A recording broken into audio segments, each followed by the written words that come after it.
Buenos días, hermanos y amigos, que el Señor les bendiga. Estamos contentos que nuevamente esté con nosotros en esta transmisión. Gracias a Dios que nos ha permitido llegar a este primer día de la semana para juntos alabar y glorificar su santo nombre.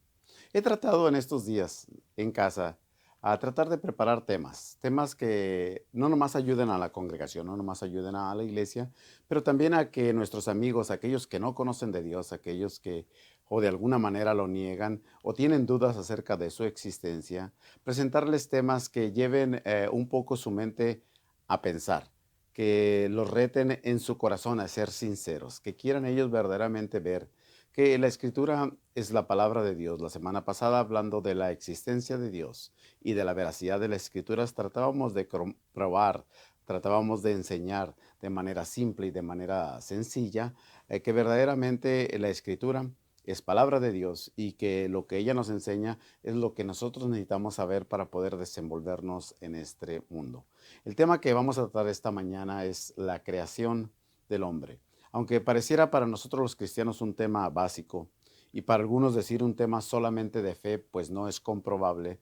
Hemos visto, como estudiábamos, repito, la semana pasada, que muchas de las cosas que nosotros creemos, no tan solo las creemos por fe. Si por fe creemos que fue que creado el universo, por fe creemos que el hombre fue creado por Dios, pero también hay mucha evidencia que el Señor ha demostrado.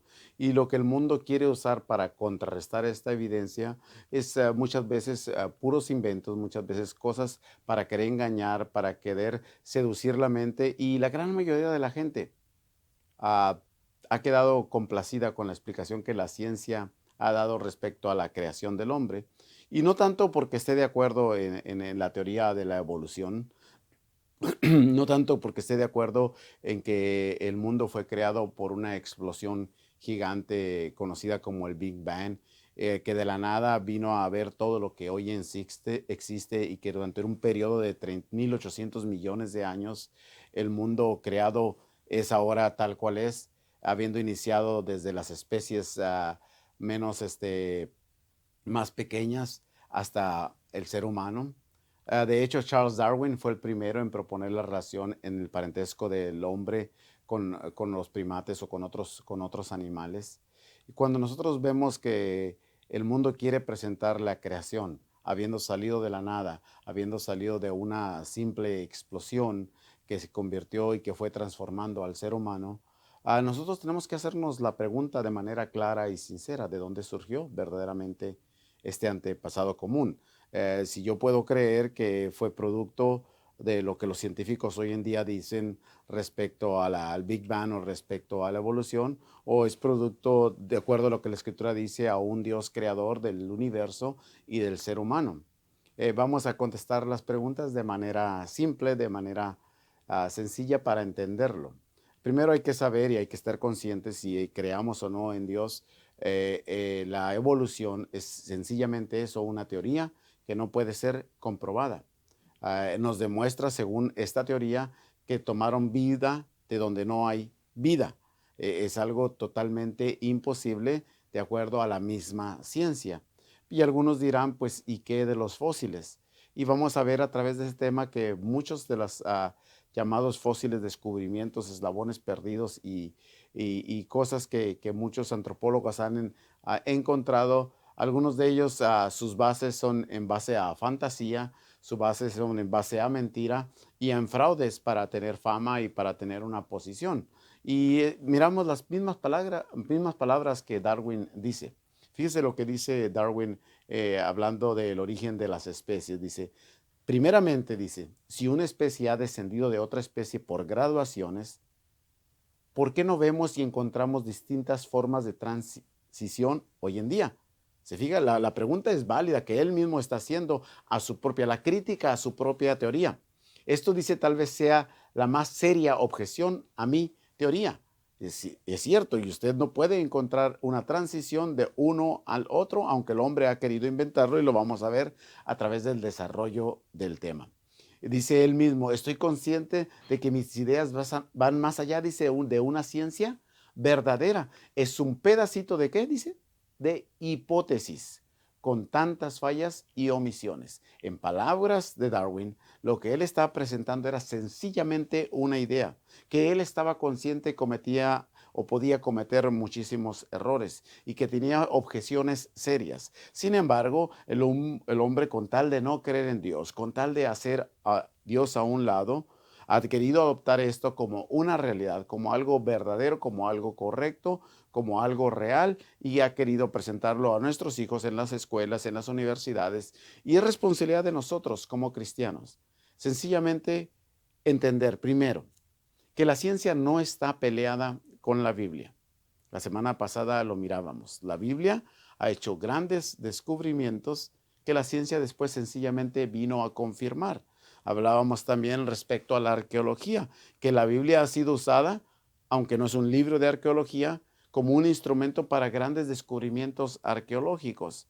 Entonces, cuando nosotros vamos a la Escritura y hablamos, por ejemplo, de los 6 días de la creación, muchos cristianos, para poder conciliar la ciencia con la Biblia, se refieren a estos 6 días como periodos de tiempo, como miles de millones de años. Para nosotros los cristianos, la Escritura nos enseña que el día y la noche fue creado el primer día, que el cielo y el mar fue creado el segundo día, que los árboles y la hierba el tercer día, que la luna y las estrellas y el sol en el cuarto día, en el quinto día los seres vivientes en el agua y las aves, en el sexto día fue creado los animales y el hombre.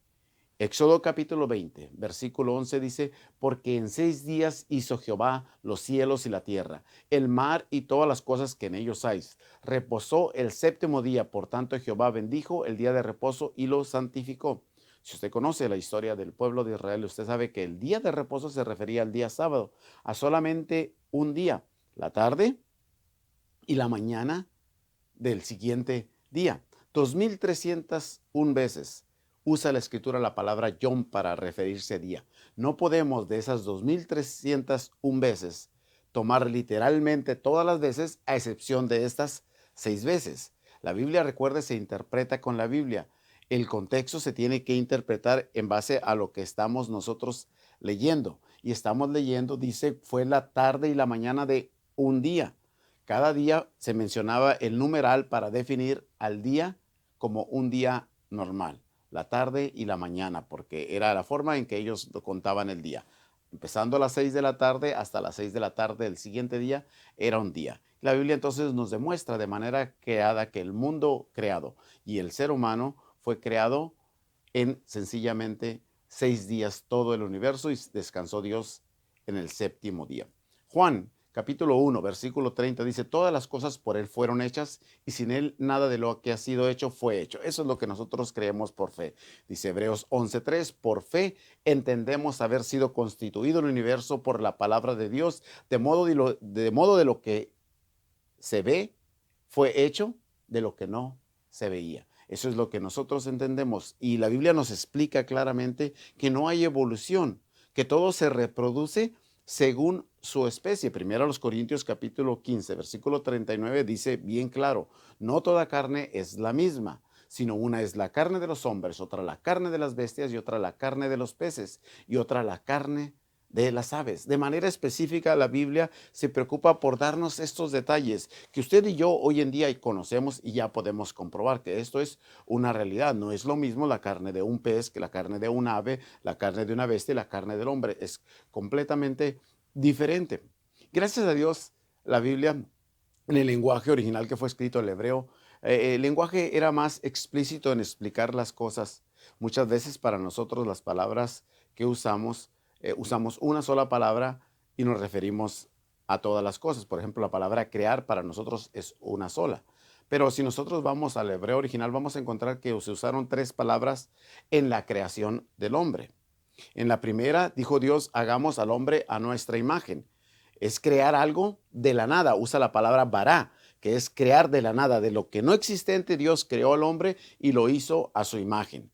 Después viene, dice, tomó del polvo de la tierra. Es decir, algo ya creado. Hacer algo con materia existente se usa la palabra asá. Dios tomó el polvo de la tierra y después usa la palabra yazar, que es moldear como lo hace el alfarero. Dice, y formó al hombre del polvo de la tierra. Entonces nosotros podemos ver por medio de la Escritura el proceso de la creación del hombre, que de la nada dijo Dios, voy a crear, y creó al hombre, que tomó de lo que ya ha creado, que él fue el polvo de la tierra, y lo formó para hacerlo un ser viviente. Entonces crear es hacer algo de lo no existente, y la creación, todo el conjunto de cosas creadas. Si definimos nosotros la palabra evolución, la evolución biológica es el conjunto de transformaciones, dice, o cambios a través del tiempo que han originado la diversidad de formas de vida que existen sobre la Tierra a partir, según ellos, de un antepasado común. Debemos entender que la evolución no es ciencia, es sencillamente una hipótesis. Porque si vamos a la definición de ciencia, ciencia es el conjunto de conocimientos obtenidos mediante, dice, la observación, el razonamiento sistemático y estructurado, y de lo que se deduce los principios y las leyes generales. Difícilmente puede hacerse una observación y un razonamiento sistemático y estructurado a la teoría de la evolución o al Big Bang, porque no podemos nosotros duplicarlo en un laboratorio. Entonces tenemos que creer sencillamente lo que ellos dicen. ¿Y qué es lo que ellos dicen? Me has de preguntar tú, ¿y qué tal de todos los fósiles que ya se encontraron? Porque se han encontrado, no puedes negarlo, lo hemos visto en las noticias, lo hemos visto en los libros de texto, y ahí está escrito acerca de Lucy, del hombre Heidelberg, del hombre de Nebraska, del hombre Piltdown, del hombre de Pekín.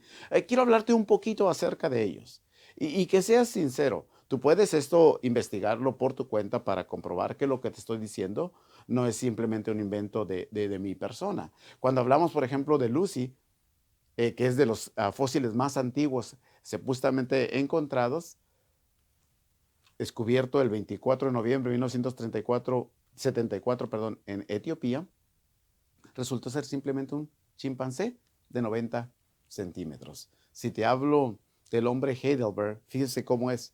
Encontraron una quijada y la dataron con 3 millones de años con esa quijada, y construyeron el dibujo de toda una persona con esa quijada, y al final resultó ser la quijada de un hombre normal. No basta con eso. Por ejemplo, el hombre de Nebraska, encuentran un molar, es decir, un diente. Con un pequeño diente, hacen la imagen de todo un hombre que dicen que vivió hace 1 millón de años. El resultado fue de que ese molar, de que ese diente, era un diente de un cerdo. Fue solamente la imaginación de aquel arqueólogo que encontró este molar. Y uno de los fraudes más grandes en la historia de la antropología es el que en 1912 Charles Dawson dijo haber descubierto el eslabón perdido. Ese enlace entre el primate y el ser humano lo descubrieron en 1912, según anunciaban las noticias. Y por muchos años se creyó eso, se puso en los libros de textos y se creyó. Al último se dio cuenta de que fue un fraude, que enterraron partes de diferentes tipos de animales, de diferentes tipos de chango, y formaron a este hombre. Fue sencillamente un fraude premeditado para poner el eslabón perdido, para ganar fama, para darle fuerza a la teoría de la evolución, para poder demostrar lo que ellos creen a base de mentiras. Y otro de los fraudes más grandes de la historia es en los ultrasonidos que presentó Haeckel. Haeckel presenta unos ultrasonidos de un pescado, de una iguana, de una tortuga, de un pollo, de un conejo y de seres humanos, y dice, mira la similitud entre todos de ellos. Todos son iguales cuando están creciendo. Ese fraude se creyó por muchísimos años una realidad, hasta que verdaderamente los ultrasonidos reales salieron a la luz y presentaron que eran completamente diferentes. Con estas pequeñas observaciones, quiero demostrarte que lo que el mundo presenta respecto a la evolución, respecto a la creación, ha querido, o no ha querido, más bien se ha plagado de mentiras, de engaños, para querer seducir al mundo. Pero el mundo pues no quiere investigar, el mundo no quiere saber, no quiere conocer, y simplemente se conforma con lo que dice. Si dicen que venimos del mono, la mayoría les es más fácil creer que venimos del mono. ¿Por qué?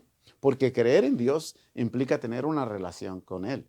Creer en Dios implica una responsabilidad directa. El hombre que acepta la existencia de Dios está comprometido a sujetarse a lo que Él manda. De otra manera, ¿para qué creer en Él? Entonces es más fácil, es más conveniente creer en la mentira. Y como se dice vulgarmente, una mentira repetida 1000 veces, para muchos se convierte en una verdad. Para nosotros una mentira, aunque sea repetida 1000 millones de veces, una mentira sigue siendo una mentira. Entonces nosotros vemos lo que dice la Escritura. Dice Hechos capítulo 17, versículo 26. Y de una sangre, dice, ha hecho todo el linaje de los hombres, para que habiten sobre la faz de la tierra, y les ha prefijado el orden de los tiempos y los límites de su habitación. No importa cuánto se demuestre que lo que ellos dicen es un fraude.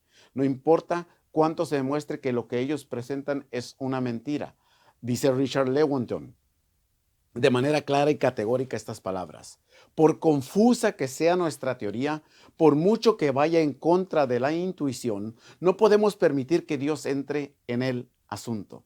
Es decir, deliberadamente, no hay que dejar que Dios entre. No hay que dejar que Él verdaderamente hable y explique las cosas, por más confuso, por más difícil que sea. De esa manera deliberada, de esa manera directa, atacan la creencia de Dios. En base a lo que sabemos hoy en día, creer en la evolución, en el Big Bang, es un acto mayor de fe que creer en Dios en la perspectiva muy impersonal. Es puesto el ejemplo de creer en Dios de esta manera. Estando un joven en una universidad escuchando una disertación de su maestro acerca de la no existencia de Dios, el joven levanta la mano y pide participar. Se le cede la participación, el joven toma de su mochila una naranja. Calmadamente la pela y prueba un pedazo de ella. Y pregunta al maestro, ¿estaba dulce o estaba agria? El maestro, enojado, molesto, le dice, es absurda tu pregunta. ¿Cómo voy a saber si estaba dulce o estaba amarga si no la probé yo, la probaste tú? Bueno, déjame decirte, mi amigo, así también es Dios. Mientras tú no te acerques a probar a Dios, mientras no te acerques tú a conocer a Dios, a gozar de los deleites que Él ofrece, vas a negarle. Pero el día que tú reconozcas que lo que tú disfrutas, que lo que tú tienes, que lo que verdaderamente está en tu mano es producto de su creación y que Él es el que ha tenido cuidado de todas esas cosas, entonces va a inclinar tu balanza hacia el lado correcto. Creer en un Dios que fue creador del universo con una verdad absoluta y que Él pone las reglas y nosotros sencillamente lo obedecemos. O tienes en la contraparte creer de que el mundo fue creado de la nada, que la moralidad es relativa y que el hombre es el que pone las reglas. Por eso estamos en el caos en que estamos. Por eso estamos en los problemas en que estamos. Porque hemos negado a Dios a pesar de las evidencias. Hemos negado a Dios porque no nos favorece en nuestra forma de vivir, porque no nos permite ser libres para hacer lo que queremos. Preferimos creer en una historia tan fantástica y tan irreal como la evolución o como el Big Bang y negar a Dios. Tenemos más fe en lo que dice el hombre que en lo que dice la palabra de Dios. La creación del hombre fue diseño de Dios y lo ha presentado Dios a través de su escritura. Sé que es muy difícil aceptarlo, repito, porque al aceptarlo hay que hacer un cambio en nuestra vida. Yo en este pequeño tema solo quería presentarte algunos pequeños razonamientos del por qué podemos creer más en un Dios creador que en las teorías que los científicos presentan. Las teorías de ellos no tienen base, no tienen fundamento, tienen muchos problemas, pero a ellos no les importa. Prefieren creer en eso que creer en Dios. A nosotros nos importa creer lo que Dios dijo. Y no lo creemos ciegamente. Lo hemos visto a través de nuestra vida, lo vemos en la creación, en el favor que nosotros tenemos de parte de Él. Así que te invito a que con un corazón sincero, con un corazón verdaderamente honesto, analices lo que te he presentado. Sí, si quieres, tómate tu tiempo, busca, investiga y te vas a dar cuenta de todos estos fraudes, te vas a dar cuenta de todas estas mentiras. Pero no llegues a la conclusión que llegó Lewontin, a decir que por más confusa que sea esa teoría, es preferible dejar a Dios fuera del asunto. El haber dejado a Dios fuera del asunto nos tiene en la condición que estamos. Es necesario que nos volvamos a Dios. Jesucristo dice, venid a mí todos los que estáis trabajados y cargados, y yo os haré descansar. Luchamos con todas nuestras fuerzas, luchamos con toda nuestra energía, con todo nuestro ser, pero sin la ayuda de Dios no vamos a llegar a ningún lado. Si ponemos a Dios por delante y hacemos nuestro esfuerzo, tomados de su mano, podemos obtener la victoria. Que el Señor te bendiga.